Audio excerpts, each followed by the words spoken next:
உள்ளூராட்சி தேர்தல் தொடர்பில் வெளியான விசேட வர்த்தமானி அறிவித்தல்.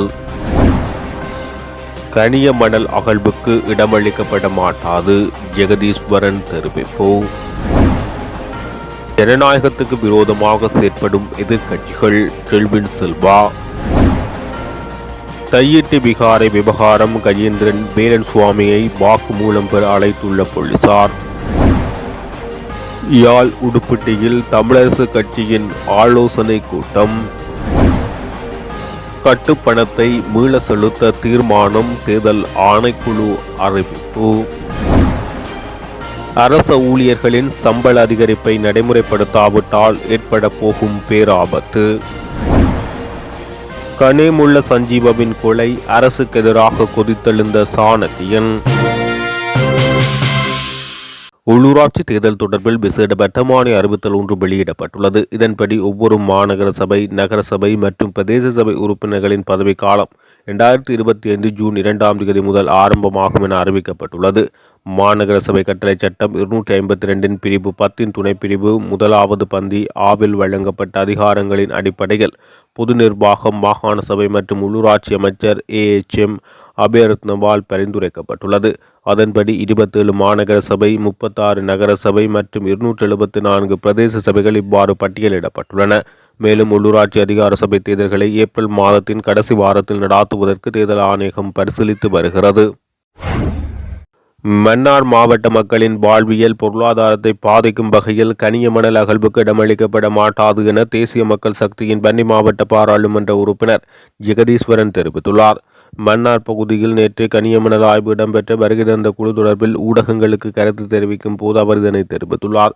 மன்னார் மாவட்டத்தின் கனியமணல் ஆய்வுகளை மேற்கொள்வதற்காக குறித்த ஒரு நிறுவனம் ஆய்வினை மேற்கொள்ள வந்ததாக தகவல் கிடைத்தது.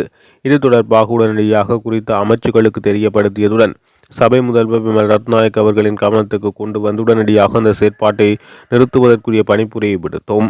மன்னார் மாவட்ட அரசாங்க அதிபரிடம் இது தொடர்பான பணிப்புரை விடுக்கப்பட்டது. அந்த வகையில் மன்னார் மாவட்ட அபிவிருத்தி குழு தலைவர் பிரதி அமைச்சர் உபாலி சமரசிங்க அவர்களும் கவனம் செலுத்தியுள்ளார். அவரும் இந்த செயற்பாட்டை உடன் நிறுத்துமாறு பணிப்புரை பிறப்பித்திருந்தார். எதிர்க்கட்சிகள் ஜனநாயகத்துக்கு விரோதமாக செயற்பட முயற்சிப்பதாக JBPயின் பொதுச் செயலாளர் செல்வின் செல்வா குற்றம் சாட்டியுள்ளார். உள்ளூராட்சி மன்ற தேர்தல்களை கூடிய விரைவில் நடாத்துவதற்கு தேர்தல்கள் ஆணைக்குழு இணங்கியதாக தெரிவித்துள்ளார்.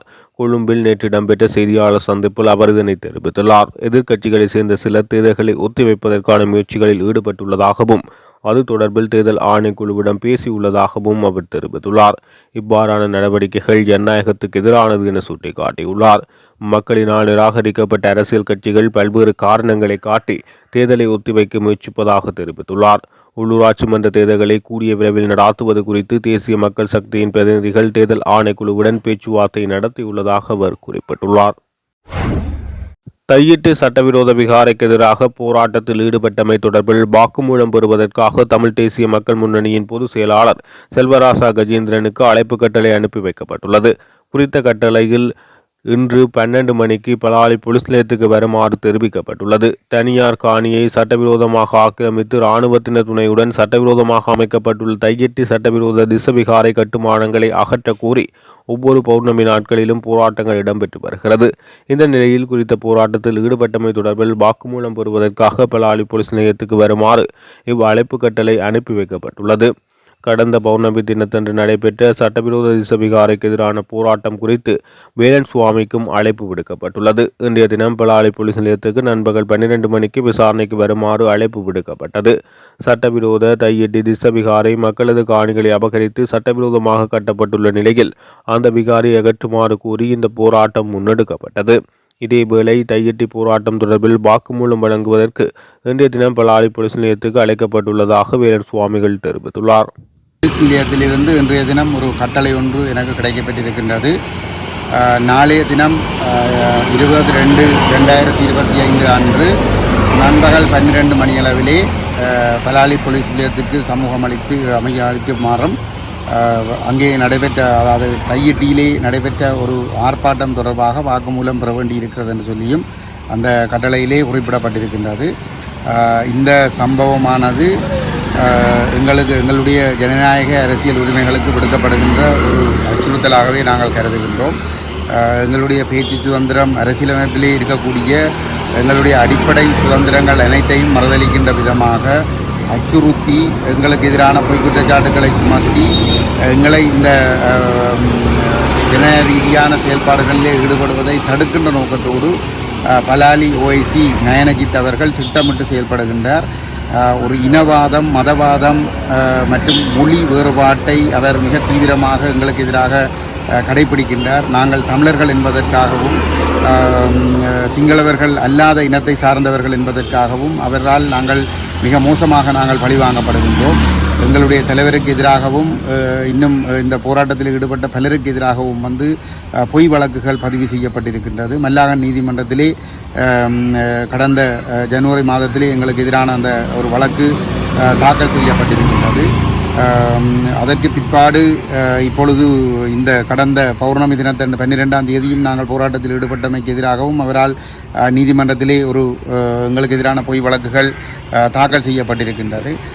இந்த பின்னணியிலே தான் இந்த வாக்குமூலம் பெறுகின்ற செயல்பாட்டிற்காக வருமாறு அழைக்கப்பட்டிருக்கின்றது. அது தை மாதம் தாக்கல் செய்யப்பட்ட வழக்குக்கு எதிராகவா, வழக்கு தொடர்பாகவா, அல்லது இந்த 12ஆம் தேதி நடைபெற்ற போராட்டம் தொடர்பாகவா என்பது தெளிவாக குறிப்பிடப்படவில்லை. இவருடைய இந்த இனவாத செயல்பாடுகளுக்கு எதிராக எங்களுடைய ஜனநாயக அரசியல் உரிமைகளுக்கு அச்சுறுத்தல் விடுத்து எங்களை மௌனமாக்குகின்ற நோக்கத்திலே முன்னெடுக்கப்படுகின்ற இந்த இவருடைய இந்த விசாரணை நடவடிக்கைகள் தொடர்பாக மனித உரிமைகள் ஆணைக்குழுவிலே என்னுடைய முறைப்பாட்டை இப்பொழுது பதிவு செய்திருக்கிறேன். அடுத்த கட்டமாக கையாள போகிறீர்கள். தொடர்ந்து அந்த காணிகள் அந்த சட்டவிரோதமான அந்த கட்டுமானம் அகற்றுவதற்கு அரசாங்கம் நடவடிக்கை எடுத்து அந்த காணிகள் உரிமையாளர்களிடம் ஒப்படைக்கப்படுகின்ற வரைக்கும் அந்த காணி உரிமையாளர்களோடு சேர்ந்து அந்த கவனஈர்ப்பு போராட்டங்கள் தொடர்ந்து முன்னெடுக்கப்படும்.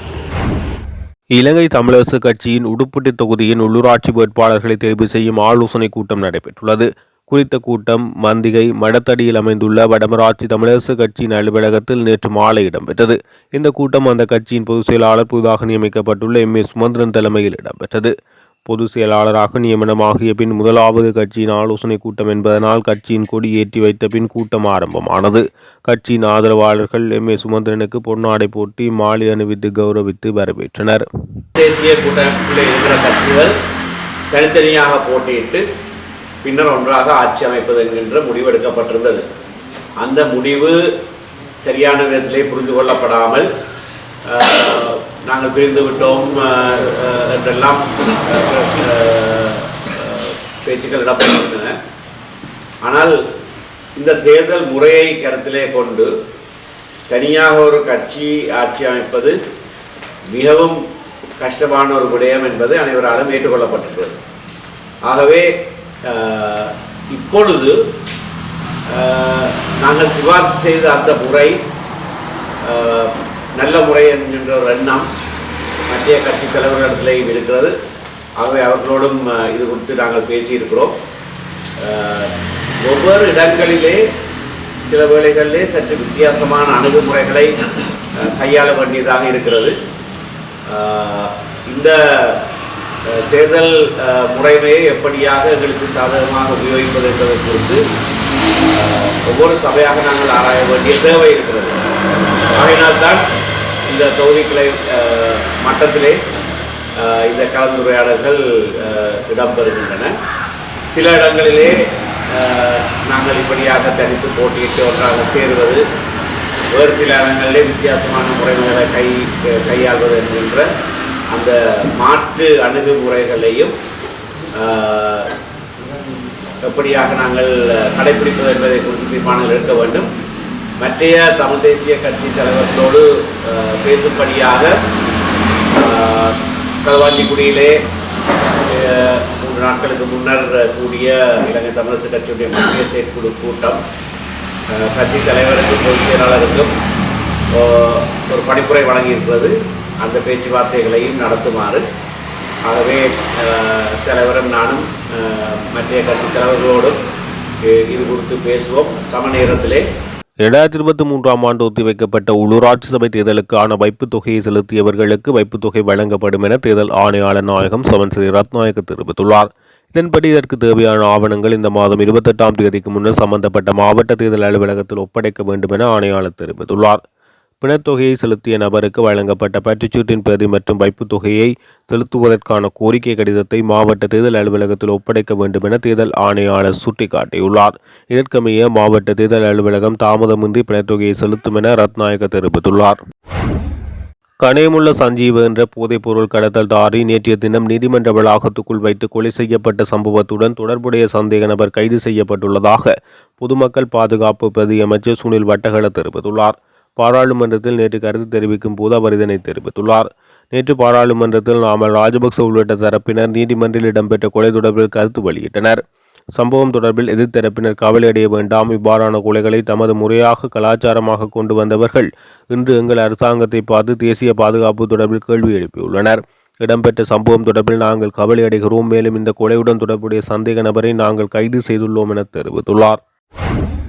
அரச ஊழியர்களுக்கான சம்பளம் சிறு சிறு தொகையாக அதிகரிக்கப்படுமாக இருந்தால் அது ஜனாதிபதி அனுரகுமார திசாநாயக்க மீது அரச ஊழியர்களுக்கு அதிருப்தியை ஏற்படுத்தும் என கொழும்பு பல்கலைக்கழக பொருளியத்துறை பேராசிரியர் அமுதலிங்கம் தெரிவித்துள்ளார்.